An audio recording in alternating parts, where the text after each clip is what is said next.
现在还有什么生意适合我们做？现在啊，只有一门生意适合我们做。什么？无本生意。这个我拿手，我可以上街卖艺，养活自己没问题，但东院其他人不行啊。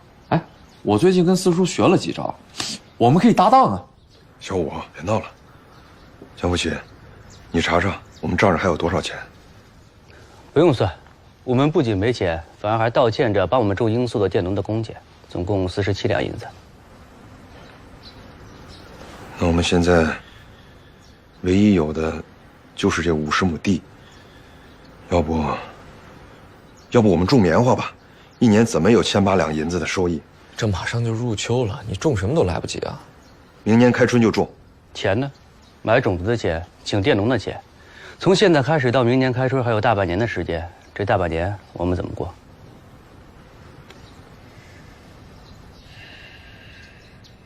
小五，哎，这关中有多少亩棉田？总得有1万亩吧。王世军，嗯，我们那50亩地能当多少钱？最多也就2000两银子。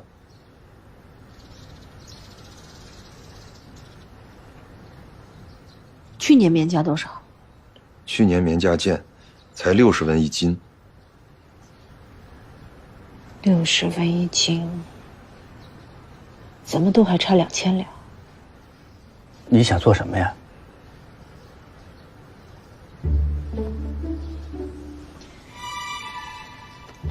我知道哪儿有2000两了。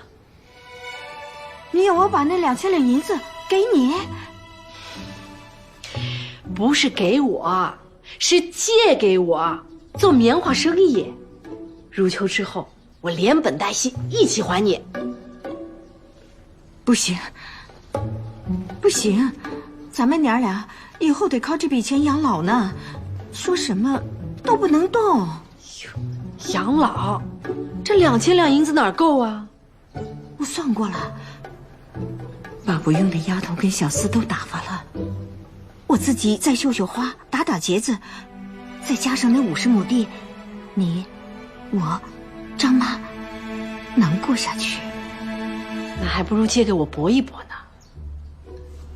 2000两变4000两，4000两变2万两，不行，为什么呀？你种罂粟刚亏了一大笔钱，不能由着你再折腾下去。我这次有把握，一定不会亏。我本来就不舍得你抛头露面，现在看来，你也不是做生意的材料，你就别那么辛苦了，跟着我老老实实过日子啊！娘，我求你了，把那2000两给我吧。你说啥我也不会给你。周莹，有句话我早就想跟你说了，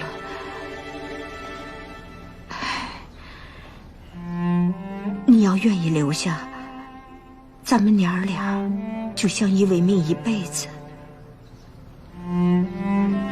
你要不愿意，想另寻生路，我也不会怪你，毕竟你还年轻。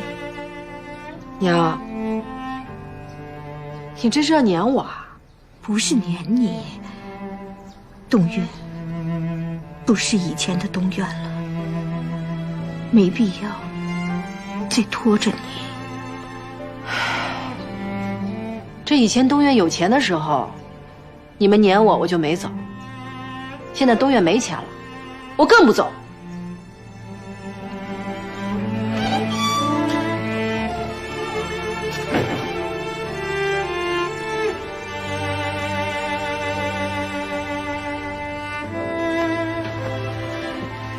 寿福，你撅啥屁股啊？重心朝下，马步蹲裆，往深了蹲，把气运足。你现在有没有感觉一股丹田之气啊？有。好，这是最关键的时刻。给我20文铜钱，我帮你打通任督二脉。叔，你怎么又要钱呢？你之前已经要了我好几百文钱了。爱给不给，换了别人50文，1文不少。爹，你身上还有多少钱？哎呦，这2天手气不好，昨天晚上连最后1文都输光了。不过福来还有20文没送上来。不是，叔，那钱我没答应给你啊。你那些宝贝呢？全当了。哎，你干什么呢？哎，我说，哎，你这是要干什么呀？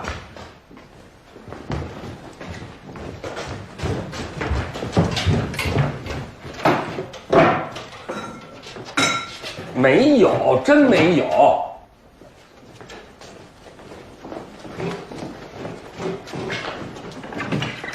你看，我没骗你吧？能当的我全当了。你要干嘛？我说，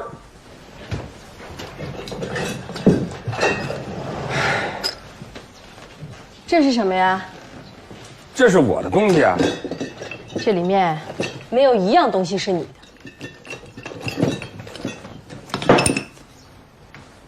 哟，这杯子原来是你偷的，你什么时候偷的？就是吴聘死的那天早上呗。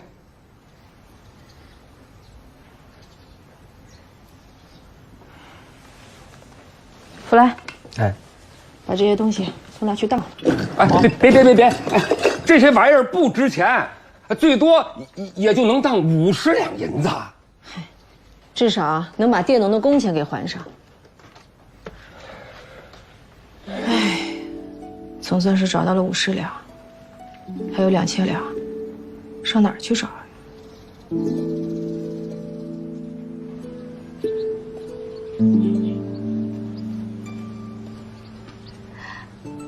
爹。哦。哎呀。爹，我想请龙生河的杜老板来我们家吃顿饭。啊。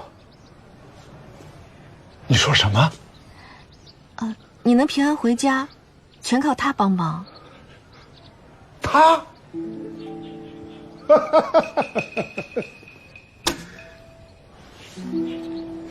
小梅，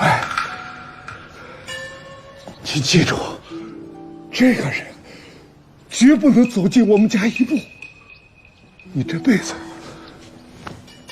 也不要再跟这个人有任何接触。为什么呀？你记住我的话就够了。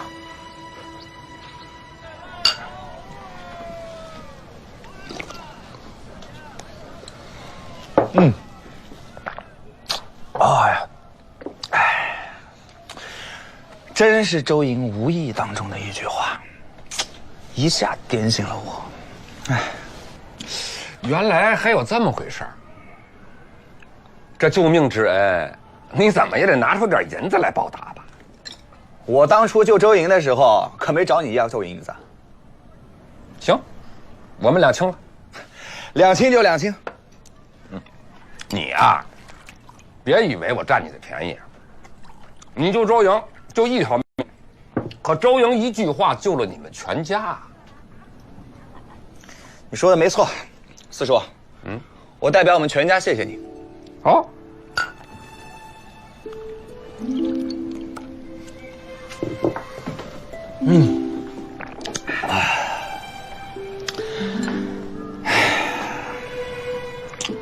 怎么还唉声叹气的？生气了？你爹又骂你了？骂我的人多了去了。还有谁呀？哎，不说那个人了。周英最近在干什么呀？嘿，前2天呢，不知道他发什么疯，一把火烧了几千两银子。这2天又发愁，到处找银子。哎，你跟他说啊，我沈心怡呢，随时欢迎他来我们沈家卖身为奴。经姨，从他收拾吴家三媳妇儿，我就看出来，你呀，干不赢他。走着瞧。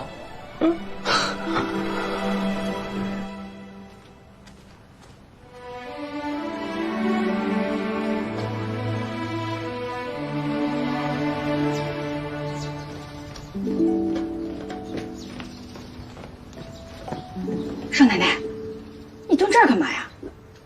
发愁。怎么了？这夫人修的？是，让我拿出去换点钱，贴补家用。这以前夫人何尝会将这些碎银子放在眼里？唉，是啊，夫人虽不是官宦出身，但从小到大也是养尊处优的，从来没为钱发过愁。绣花，都是为了打发时间。现在倒好，落得如此境遇。张妈，我想求你个事儿。什么事儿？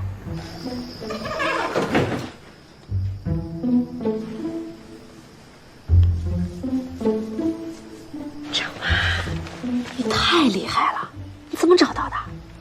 我跟了夫人几十年，她的东西藏哪儿，我还不知道。谢谢你啊，张妈。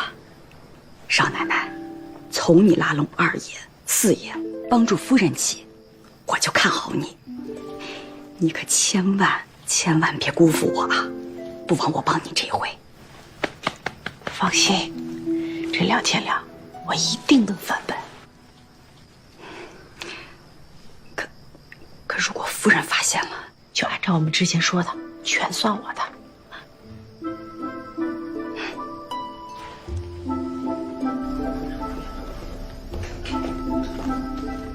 王志英，小五过来。对。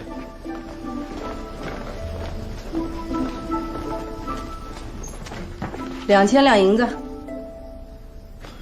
哪来的？3元典当行70%的股份。夫人不是不同意吗？我让张妈帮我偷出来的。偷出来的？张妈为什么要帮你？我说服张妈，与其坐吃山空，到最后走投无路，还不如一起赌一把。赌赢了，说不定还能重新过上不愁吃穿的日子呢。张妈这么仗义？哎，她那不是仗义，是聪明。以前在东院，她也算是半个主子吧，那是要钱有钱，要威风有威风。你看现在，比老妈子还累还苦。所以张妈愿意跟我一起赌一把，赌赢了，她可以重新过上不愁吃穿的日子；要输了，她也没什么损失呀。可夫人发现了怎么办？所以，现在的当务之急，是你们必须尽快把这银子给全部给花出去。尽快？怎么花呀？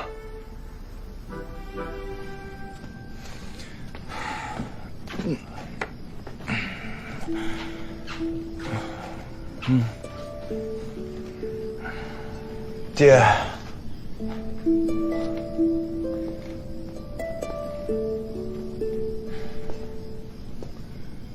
又喝多了？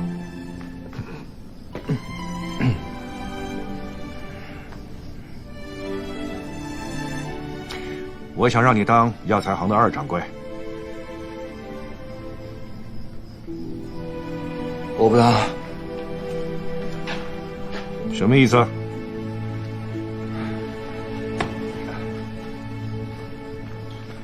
除非你同意我加血节。你加了血节，我们只有亏本。赔本也比别人指着鼻子骂我们说我们没良心要好啊！起来。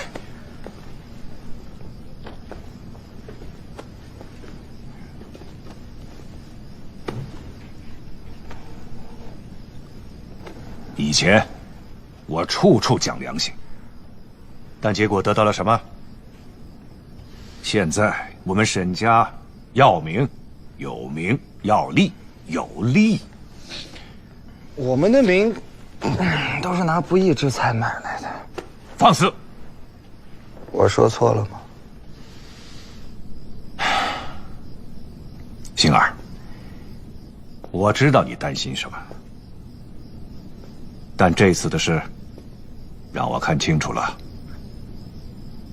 只要靠着贝勒爷这棵大树，我们就什么都不用怕。你连报应都不怕？这事就这么定了，你什么都别说了。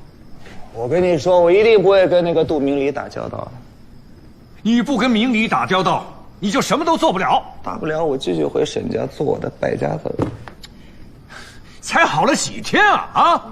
你又狂得不成人样了。我是为了我们沈家好。你是存心要把我气死啊你！我是为了我们沈家好。之前他们合并的时候，因为韩三春年长，所以我师兄让他做了大当家。不过这次可不能再让了。你那师兄能说服韩三春？不用说服，咱们这边定了，我师兄知道该怎么做。那就好。最近英贤在知府这个位置上做得不错，贝勒爷打算把这功劳赏给他，让英贤去找安。先教后招，而且你那师兄最好有点立功的表现，他想要的位置，贝勒爷也能给他名正言顺。那不正好吗？韩三春的人头应该够分量了吧？嗯。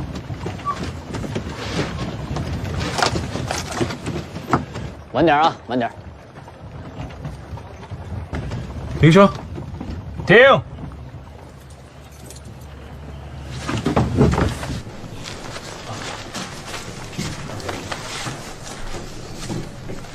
杜老板，胡小姐呢？啊，杜老板，杜老板，胡小姐，这是啊，我爹回来了。我知道。其实我早就想去谢谢你了，只是我爹他暂时还没有恢复过来，所以就耽误了。你爹他还好吗？他身体还好，可是整个人就像没了魂儿一样。这不，生意也做不下去了，只能摘牌关门了。你爹他跟你说什么了吗？他什么都没说呀。这刑部大牢啊，跟地狱没什么两样。我应该早点出手的，这样也不会让你爹受这么多罪。杜老板，您别这么说，我爹能平安回家，永梅已经感激不尽了。可是你爹继续这样下去也不是办法，只能慢慢劝他了。我倒是有个主意，既然你爹生意做不下去，要不你们先换个地方。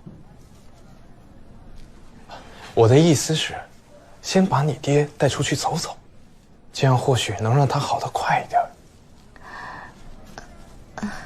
这也是个好办法。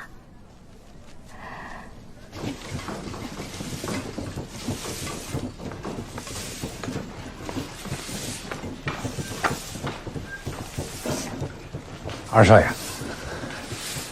二少爷，麻烦你把这个送到棉花行去，交给棉花行的石掌柜。我不应该在这扫地吗？老爷吩咐了，以后不让打杂了。又让我去跑街。行，去吧去吧。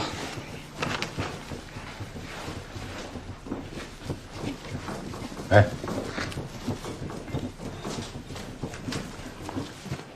这是一等棉，这边是甲等棉。哎，你们看好了啊！支掌柜，哎，你的信。哎，二少爷。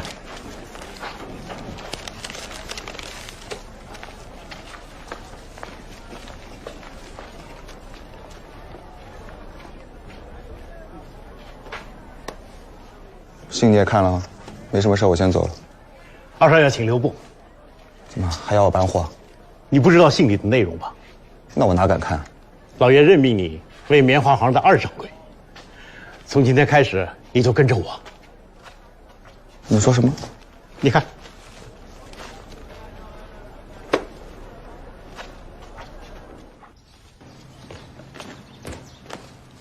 夫人，崔家把上次的钱结了。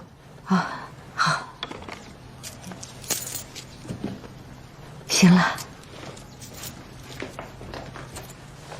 哎，这么点钱拖了这么久。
少奶奶，你不说是夫人下令让我拿的吗？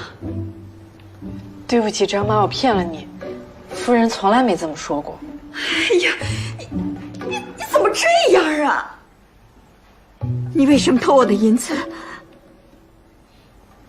我找你借你不给，我又有急用，所以只能偷了。你还有理？那些银子呢？在哪儿呢？都花了。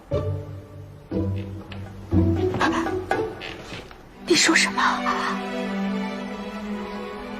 全都花了，1文都不剩。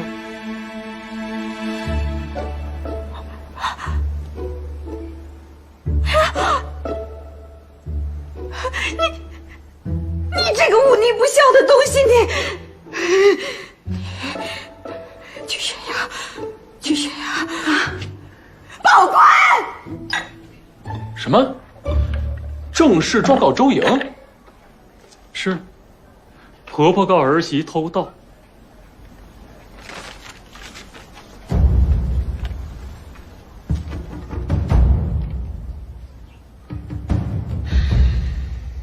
这个女人还真是一刻都安分不下来。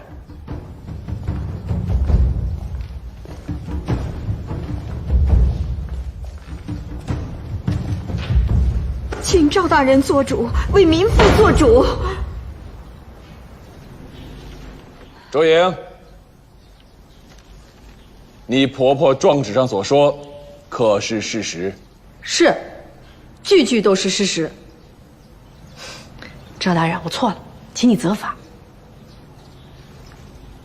但我现在还不出来。啊？为何？我订了2000亩棉花，那2000两银子，连同典当土地的银子，我都交了棉花定金了，现在1文都不剩。赵大人，我这有详单，你看了就知道，我所言不虚。那在这儿呢。你把那50亩地也拿去当了。娘，消消气。你是存心不让我活呀？没有银子，没有地，我要怎么办呀？周莹，你可知道偷盗2000两白银乃是重罪，怎么也要关上1年半载。我知道，但如果你现在把我收监了，反而是害了我娘。娘，要不然这样，我在此立字为据。3个月之后，我连本带利还你2400两银子，那50亩地也完璧归赵。若3个月还不出来呢？我自己到衙门投监，要打要罚，绝不皱眉。你要是骗了我呢？这样，我请赵大人为我作证，我一定信守诺言。赵大人，可否？放肆！你拿我赵白石当什么人？为你作保担责？当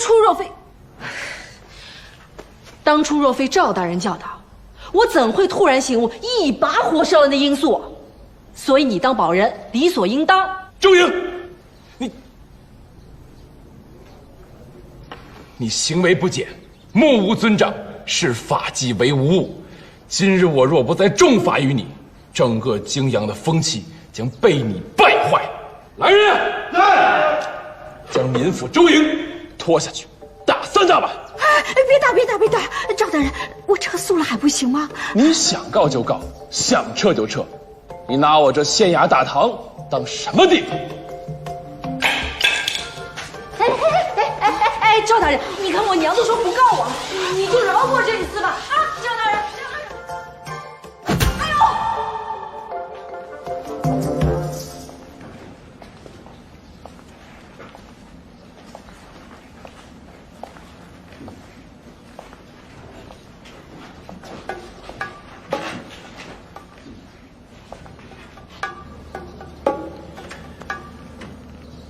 夫人，这3板下来，寻常男子都难以经受。我这么做，的确是用心良苦。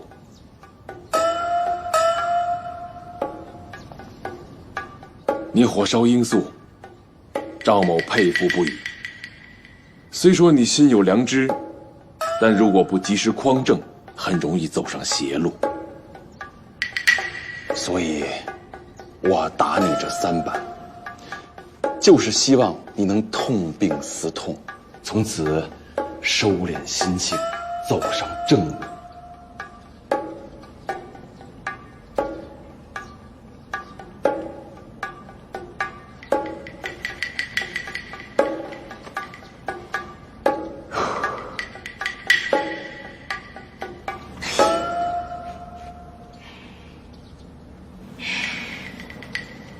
赵大人，谢谢你刚才打了我，但却不是你刚才那番道理。那是什么道理？我偷我娘的银子，虽然情非得已，但也是错得离谱。你打了我，我屁股虽疼，但我心里却松快不少。我娘本来恨我入骨，但你将我打得如此之惨，她的恨也变成了心痛，也让我心里十分受用。我也可以大显身手了。嘿，3板子换吴家东院一个东山再起，我觉得还是挺值的。看来我的苦心你根本没有领悟，我还得再劝劝你。哎，你不就想说那个非什么非什么那个误什么吗？别劝了，我这辈子也改不了了。哎呦，太疼！啊！哎呦，娘，我缓过来点，我们回去吧。不打紧吧？哎呦，要不要去看看梁大夫？不用，我自己有偏方，专治跌打损伤。要不要喊点轿子来？哎呦，我这样子哪里还能坐轿子呀，娘！哎呦，春心，来，扶我起来。哎呦，不行，等一下，让我烦。赵大人，把你这凳子借我使使。春心，把我抬上去啊！腿，把我腿扶上。哎呦，轻点！啊！王世军家父起来！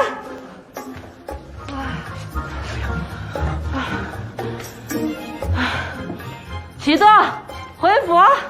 哎，慢点！哎呦，轻点，轻点，稳点。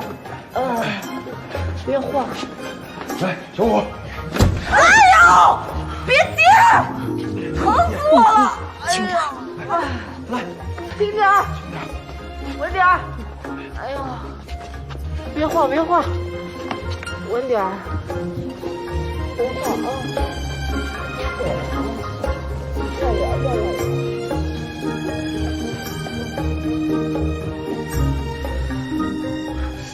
疼吗？你也是为了吴家东院，为了能让他以后过上好日子才这么做的。他居然还去县衙告你，还让你挨板子。没事儿，这3板子既打不死我，也打不残我。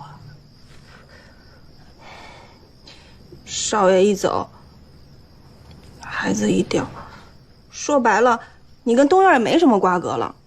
少奶奶，要我是你，我就走，反正一身的能耐，走到哪儿也饿不死，何必守着这个烂摊子？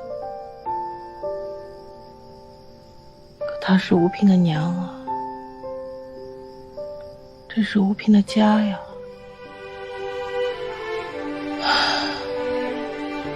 我走了，她怎么办？这个家就再也没希望了。你对少爷的感情真是太重了。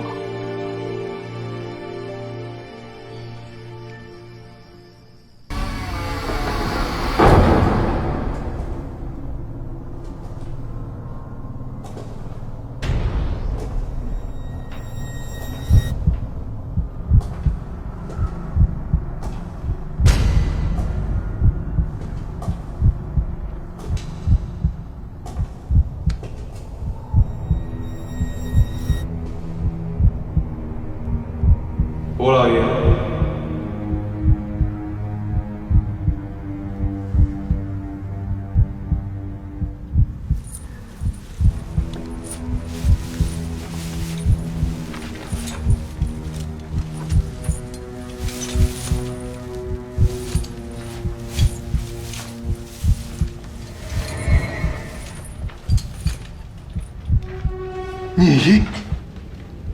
你这条毒蛇！我要杀了你！我要杀了你！你这条毒蛇！您就这样对待你的老朋友？你骗了我！你说吴为文他出卖我、陷害我，但其实他根本就没有造假，那袋假药也不是他交出来的，相反的，他为了救我，竟然把一切都揽在自己头上。可是我做了什么？我竟然做假证，把他置于死地呀！可是如果你不做假证，死的人就是你呀！我宁可死的是我，是吗？你真的敢死吗？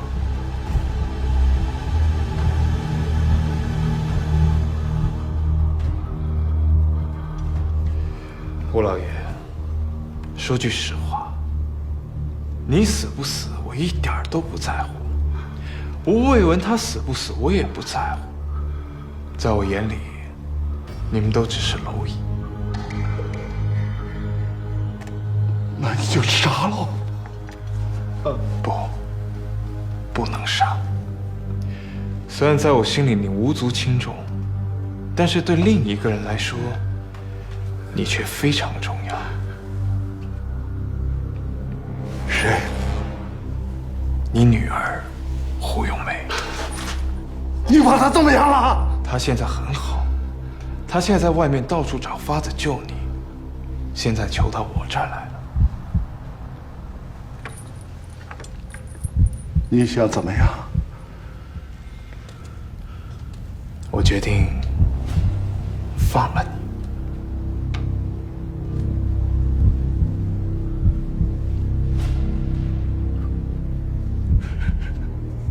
你还是杀了我吧，就像你逼死韦文兄一样。可我已经答应胡咏梅了。你如果把我放出去，我一定要把这一切都说出去，我要为吴为文报仇。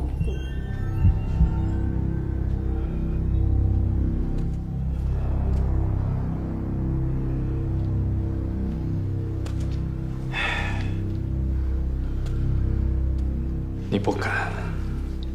如果你真要说出去一个字儿，我就让胡有梅沦为家奴，让她一辈子求生不得，求死不能。我说到做到。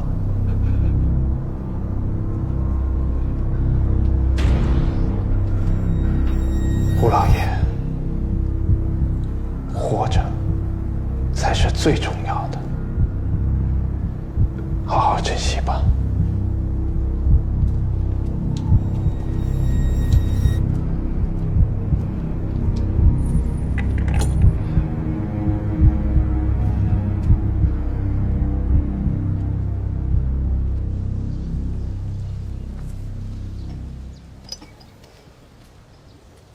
老爷，按照您的吩咐，古月药材行已经关了，其他的都好处置，唯有这尊药王神像，我不知该怎么办，于是就带回来了。您看看，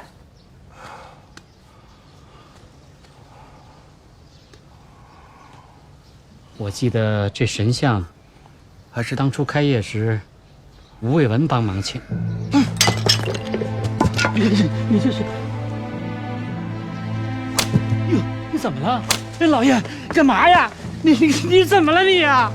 来人呐！爹，来人！爹，你怎么了？老爷，别这样。老爷，您坐下，坐下，坐下。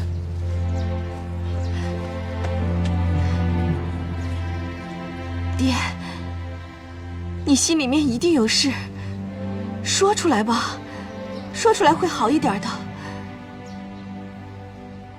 爹，我是你女儿，有什么事情不能跟我说呢？让我帮你分担呢？到底发生什么事了？哎，我不能说呀。爹，我们离开泾阳吧。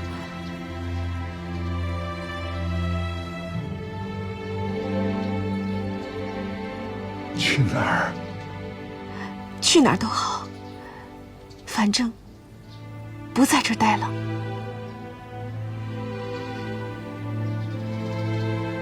爹，不管过去发生什么事情，我们走得远远的。我们俩把过去的都忘了，我们重新开始，好不好？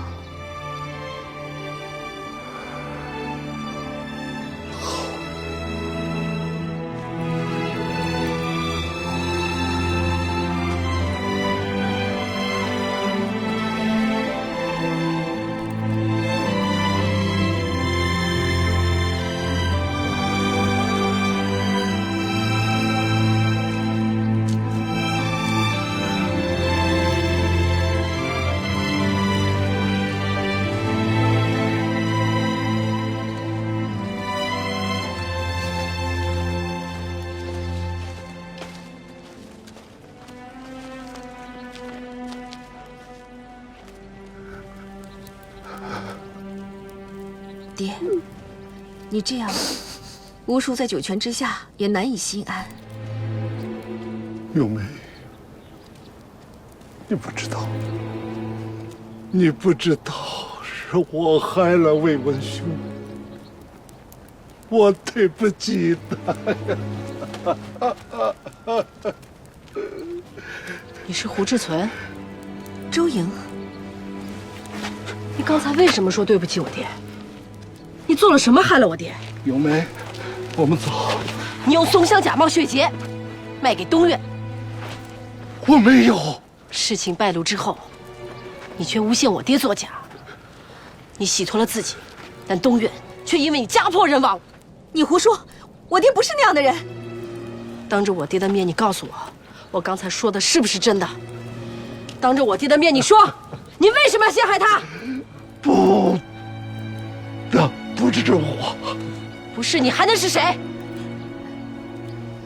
魏文兄，我不是人呐！爹，我们走。你不能走！爹，你跟我说清楚，军炫到底是怎么回事？爸，放手！我也是被逼的呀。谁逼你的？你说，是谁逼你的？不是我的错，都是我的错。你放开我爹，放开他！爹死得不明不白，你一定知道其中究竟。事到如今，你还不愿意说出真相，难道你甘心让我爹死不瞑目吗？你放开我爹！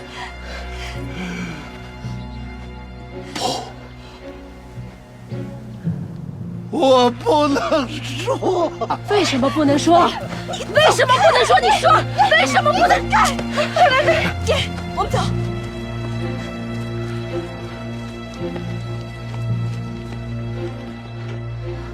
胡志存，胡志存，你回来！快点，把我告诉你，把话说清楚。去拦着他们！胡志存，你说，到底是谁在逼你？快点！军炫到底是怎么回事？你家学姐到底是谁的？你回来！快走！驾！走开！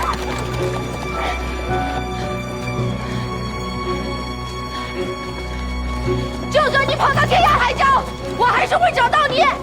我一定要查出真相。爹，没事了，那个贱人没有追上来。都是我的错呀，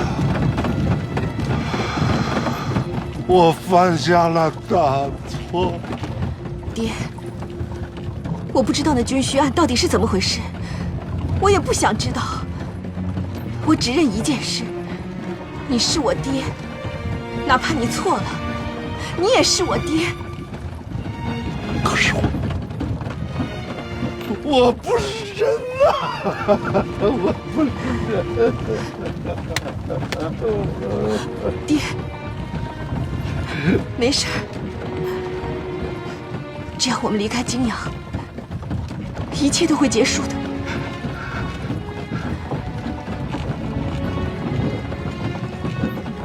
一切真的结束。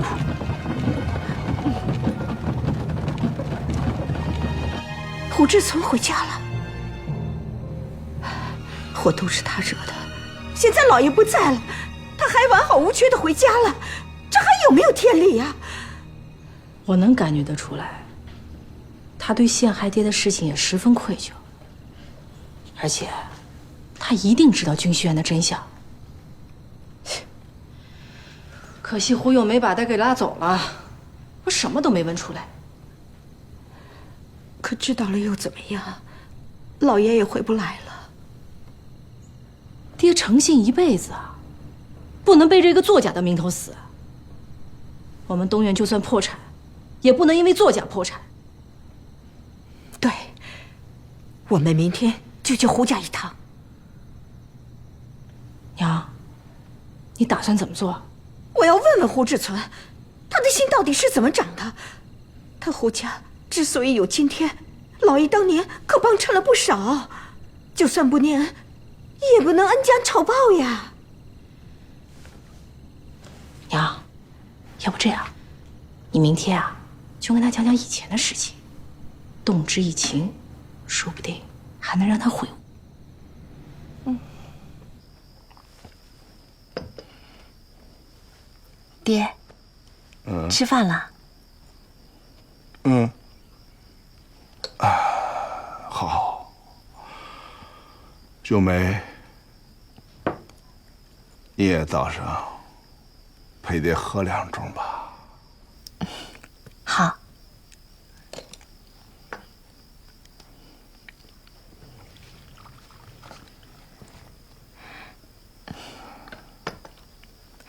来，爹，尝尝这个。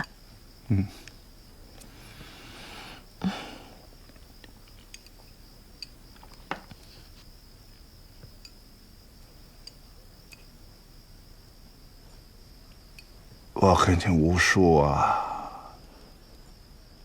很年轻的时候就认识了。有一次在通州遇上了贼人劫路，我身上被砍了几刀，奄奄一息。你吴叔愣是背了我20多里，找到大夫，我才算捡回了一条命。还有一次反皮毛，爹赔的是一干二净。你吴叔二话不说，从自己的进货款里头匀出了200多两银子，给我让我重新振作，不至于走上绝路。爹，我们今天不说这些。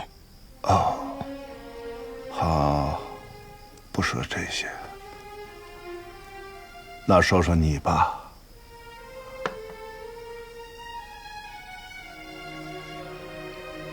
找个上门女婿吧。今天也不说这些。别的我都不要求，唯一的要人诚实厚道，一心一意对你好。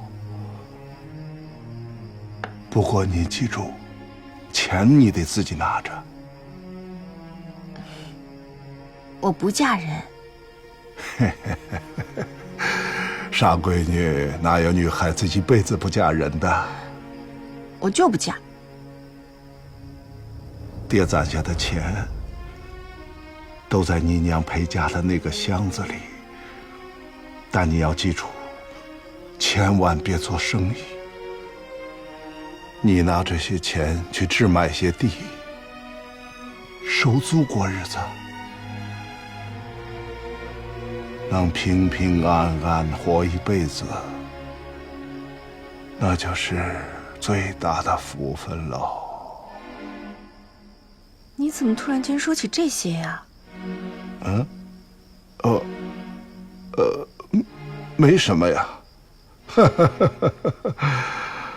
爹就是怕哪天我突然不在了，该交代给你的事都事先交代好。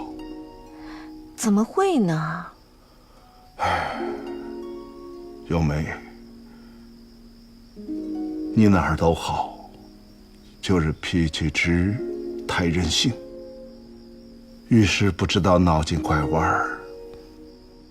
以后可千万记住，凡事收敛点儿，万事小心。爹，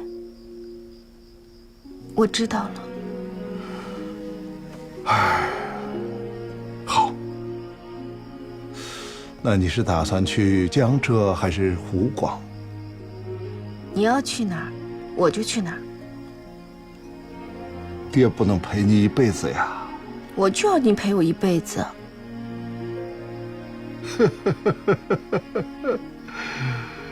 好，那爹就陪你一辈子。来。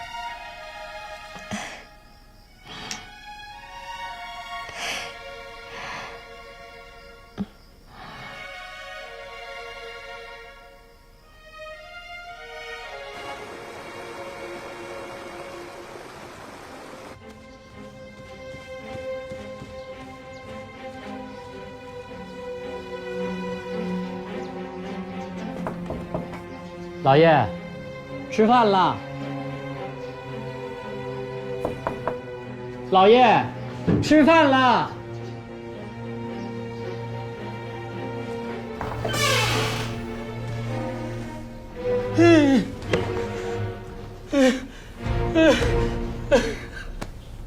老爷，哎呀！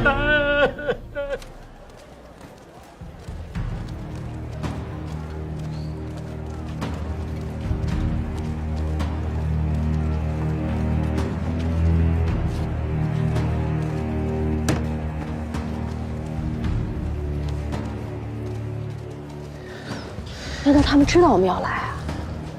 不管他，进去再说。走。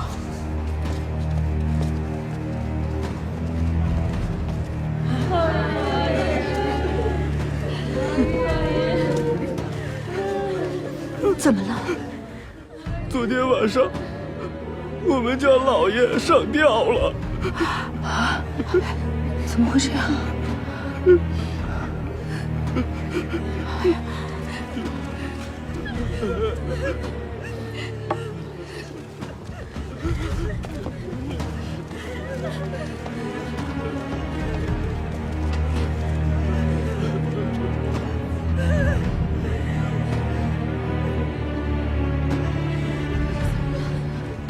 姐，小姐，你还我爹来！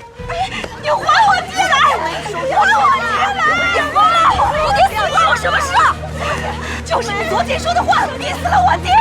你这个凶手！凶手！你爹死关我什么事？小姐，你爹害我东院破产，害我爹含冤而死，我还没跟他算账呢！我跟你拼了！我杀了你！你们家小姐！有梅，走开！有梅，别这样啊！别追啊！住！我要跟他同归于尽！娘，行了，我们走！我要杀了你！我要杀了你！我杀了你！周英，我胡有梅发誓，只要我有生之年，我一定杀了你，给我爹报仇！我呸！小姐，小姐，小姐，小姐，没事吧？没事。为什么这胡志存要死呢？把话说清楚不就好了吗？他就这样走了，丢下咏梅一个人，日子可怎么过呀？娘，你先回去吧。你要去哪儿啊？这事儿不能就这么完了。可人都死了，还能怎样？胡志存死了，这事就更蹊跷了。你们送娘回去。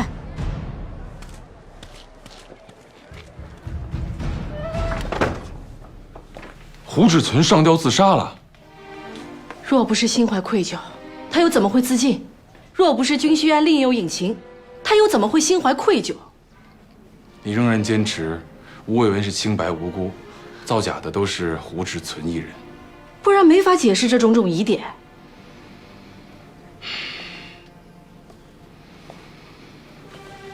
你的心情我可以理解，但是军需案已经结案，据我所知，能够这样了结已经是法外开恩。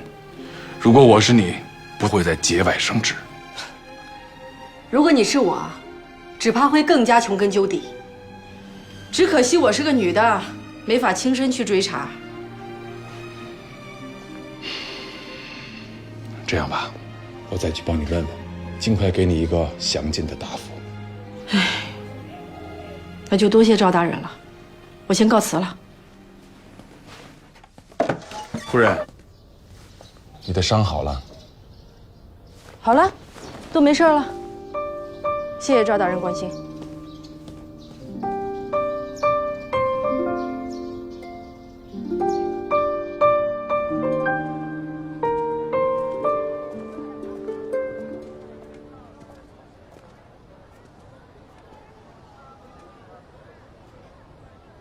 这儿不能躺，快滚！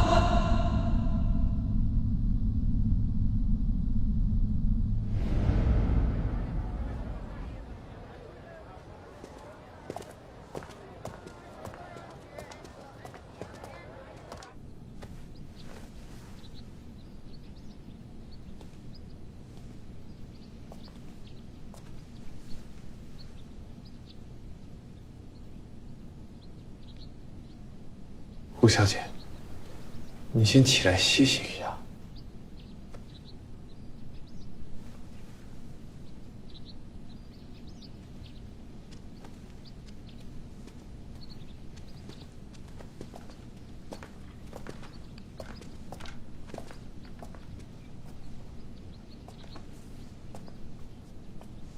胡小姐，难道你家就没有别的亲戚了吗？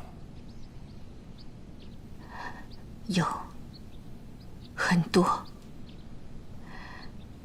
只是自从我爹卷入军需案之后，再也没有来往了。倒是你，非亲非故的，还来悼念。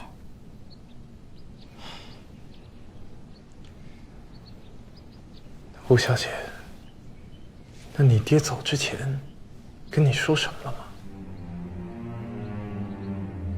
一句话也没说，一个字也没留。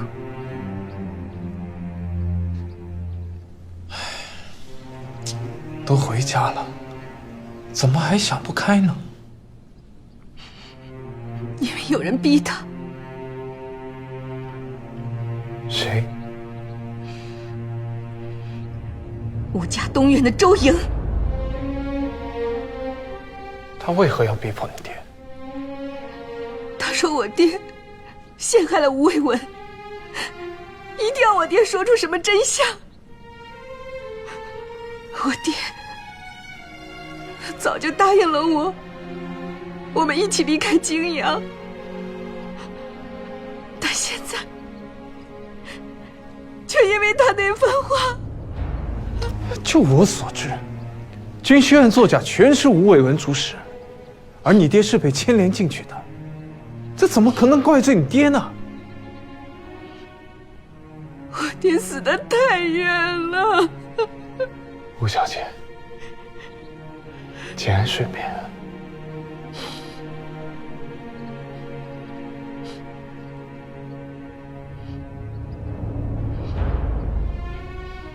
那您之后打算去哪儿？我哪儿都不去，我要留在这儿。为什么？我要杀了他，为我爹报仇。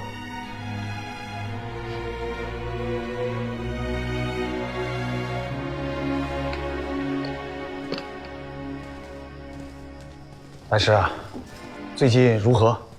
还好。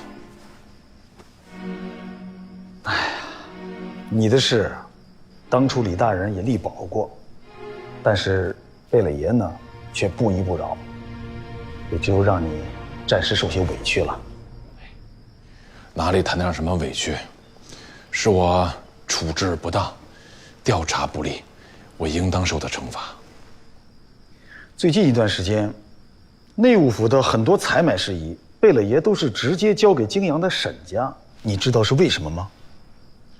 据我所知，泾阳沈家和龙生河已经合股。原来如此啊！太后要勘修3海都没钱，还得从海军衙门的经费当中挪借，这帮王公贵族真是敛财有道啊！敛财总需要工具嘛，贝勒爷于是就选中了沈家。你此次被贬泾阳，正好可以密切关注沈家和明理的动向。这一次，就算他们侥幸过关了，下一次一定要逮个正着，到时候我也好找一个机会，让你官复原职。还有什么动向？胡志存自尽，您可听说？为何？不知道，没有留下遗言。但是死前好像隐隐约约的透露吴卫文有冤。此案连过3堂，吴卫文的口供前后完全一致，证人证据俱全，我敢保证，吴卫文绝对不冤。可是，吴家东院的后人并不甘心这个结果。那个吴家东院还剩什么人？还剩2个寡妇。再罪大恶极的犯人，在其亲人眼中，也许都是好人，这是人之常情。不过此案当初牵涉甚广，如果再翻陈渣，我怕对时局不利。如果吴家东院的后人继续纠缠，你可采用非常手段弹压。少奶奶，今年风调雨顺，棉花的产量特别好。你看，像这种品相的，至少1斤可以卖到100文。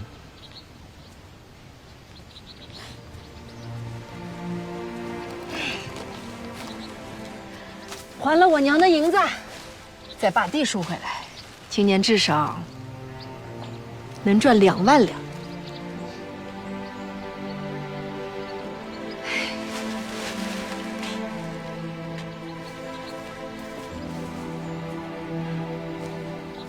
夫人，赵大人，找我有事？你前日所说之事，我特意询问打探一番。结果如何？吴卫文军需作假，可以说是铁证如山。我爹绝不会作假。夫人，所谓知人知面不知心，你心中的那个吴伟文和真正的吴伟文，也许并不是同一个人。不可能。此案乃是朝中几位大人亲自督办，你若再是纠缠不休，我怕不但翻不了案，还会引祸上身。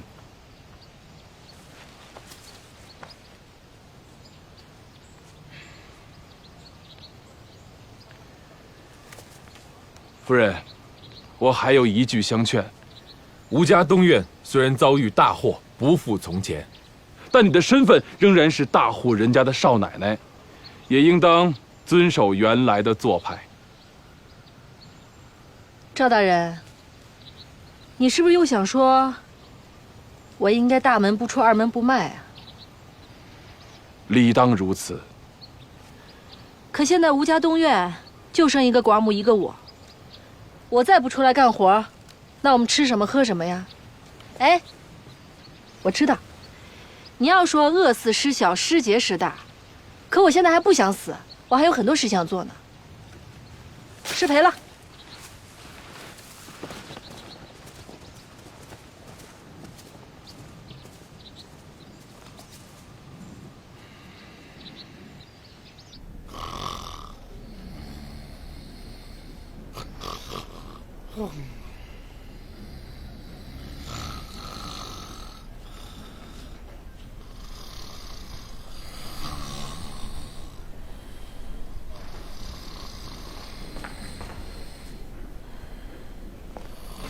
二少爷，二少爷，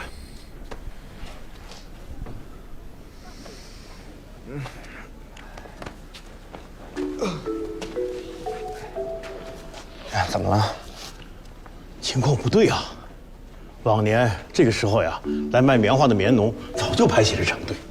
今年眼看8月15了，外边一个人影都没有。会不会今年的棉花成熟的晚啊？没有啊。那你快去打听一下，到底怎么回事。再过几日，武汉的童老板就要来了，别到时候没棉花卖。哎。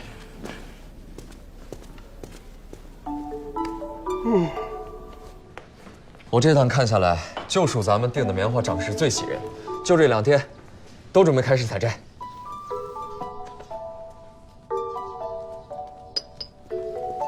少奶，沈家二少爷来了，说要见你。他的确该来了，请他进来吧。我去迎一下。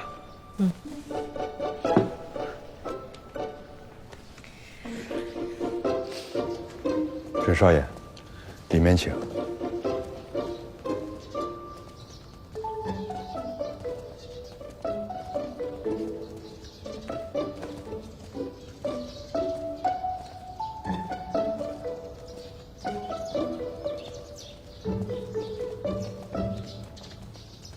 少奶奶，沈少爷到了。沈少爷，请坐。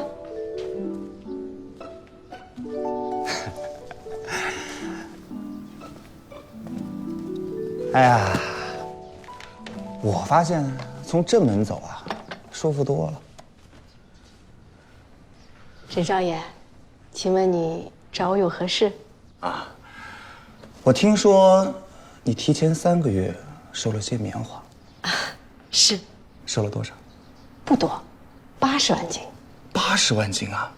你真是在找死啊！哎呦，这话怎么说？你知不知道80万斤棉花放在你这儿风险很大的？是吗？那怎么办呀？我可以帮帮你。哎呦，真是太好了！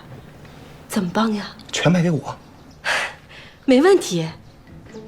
哟，爽快啊！80万斤棉花，120文一斤。啊？什么？我没听错吧？120文一斤。你知不知道去年棉花卖60文一斤，你卖120？但是棉花可是从今年的地里长出来的。你就是在坐地起价呗。这棉花在我手上，我爱要什么价就什么价。 65文。120文一斤，1文都不能少。哎呀，你别这样嘛，我真的是在帮你。我觉得呢，咱俩是朋友，那朋友之间凡事就应该有商有量才对嘛。是，但朋友是朋友，生意是生意。你别忘了，我还救过你一命呢。铭记在心。70文，120文。周莹，啊，你别以为全观众就你一个人有棉花。我们走。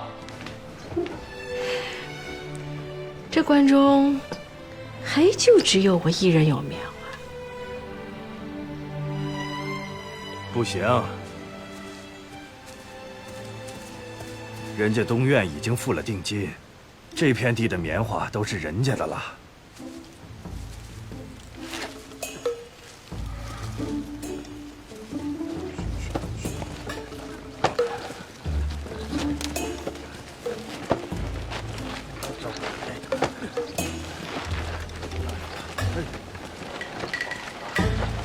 哎，考虑的怎么样？二少爷，这多赚钱是个好事儿，可今年我跟东院签了契约，今年所有的棉花都得卖给人家。要是卖给其他人，卖多少斤就得每斤100文倒贴给人家。李长，哎，李长，帮我好好想一想啊，这附近还有哪一家是没把棉花报给吴家东院的？这品相稍微好一点的，都定了，一家都不剩了。不剩。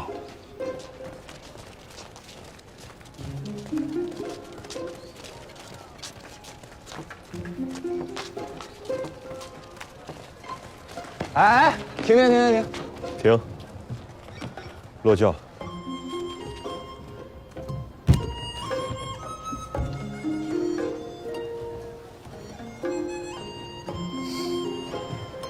沈少爷，有何指教？这样吧，70文，一斤让你赚5文。120文。75。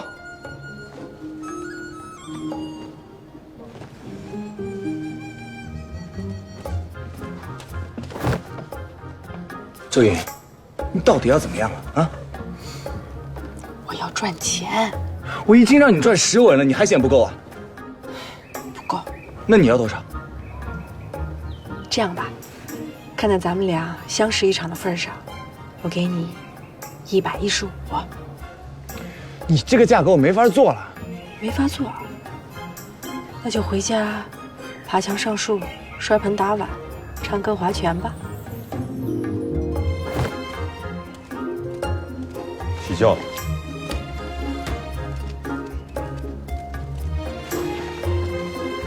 少奶奶回来了。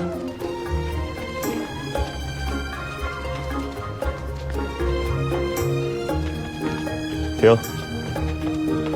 落轿。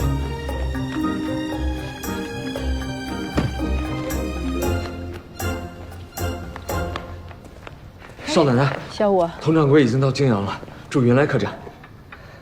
云来客栈，就那小客栈。对，佟掌柜做事一向不张扬。那我们现在就去登门拜访。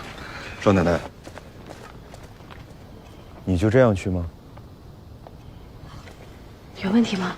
佟敬夫可是一个大商人，每年从他手上经营的皮棉都在100万斤以上。他对对手很挑剔，以前都是老爷亲自接待。你要这样去的话，我怕他不会取信于你。